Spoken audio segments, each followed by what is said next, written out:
Hello, இன்னைக்கு எங்களுக்கு ரொம்ப ஸ்பெஷலாக இந்தியாவிலேருந்து ஒரு பார்சல் வந்திருக்கு. எங்கள் சன்னுக்கு பர்த்டே, அதனால எங்கள் அம்மா அப்பா வந்து அவனுக்கு பிடிச்ச மாதிரி கொஞ்சம் டாய்ஸ், கிஃப்ட்ஸ், ட்ரெஸ்ஸஸ் இதெல்லாம் போட்டு, ப்ளஸ் எங்களுக்கும் கொஞ்சம் க்ரோசரிஸ் போட்டு ஒரு சின்ன பார்சல். ஸோ இது அவனுக்கு பர்த்டே ட்ரெஸ் அப்படின்னு சொல்லி அனுப்பியிருக்காங்க. ப்ளஸ் அவனுக்கு பிடிச்ச மாதிரி ஒரு டாய் ட்ரெயின் இதுவும் அனுப்பியிருக்காங்க. அண்ட் எங்களுக்கு லைட் வச்ச ஷூ அவனுக்கு வாங்கி கொடுக்கணுன்னு ரொம்ப நாள் ஆசை. அவனோட சைஸ்க்கு கிடச்சிருக்குன்னு வாங்கியிருக்காங்க. கேட்னு ரொம்ப சொல்கிறதுனால ஒரு சின்ன கேட் பொம்மை, அப்புறம் கொஞ்சம் புக்ஸ், அப்புறம் மேஜிக் போர்ட், ஸோ இதெல்லாமும் சேர்த்து வாங்கி இதுதான் பையனோட கிஃப்ட்ஸ் அப்படின்னு அனுப்பியிருக்காங்க. ப்ளஸ் எங்களுக்கும் கொஞ்சம் க்ரோசரிஸ், என் ஹஸ்பண்டுக்கு பிடிச்ச மாதிரி குச்சிக்கிழங்கு சிப்ஸ் இதெல்லாமும் போட்டிருக்காங்க.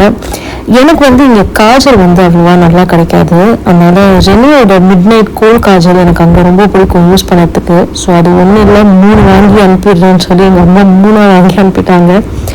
அதுக்கப்புறம் இந்த டீ கடையில் சாப்பிட்ற அந்த பட்டர் பிஸ்கெட், அது ரொம்ப சூப்பராக ஒரு பாக்ஸில் அழகாக ஹார்ட் ஷேப்பில் கிடச்சதுன்ட்டு வாங்கி ரொம்ப ஆசையாக அனுப்பியிருக்காங்க.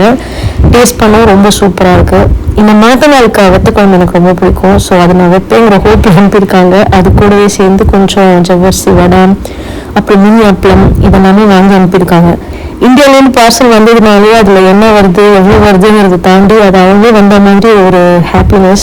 ப்ளஸ் இந்த மாதிரி குழந்தைக்கு பார்க்கும்போது இன்னும் ரொம்ப ஜாஸ்தி ஹாப்பினஸ். ஸோ நாங்கள் ரொம்ப ஹாப்பி ஆகிட்டோம்.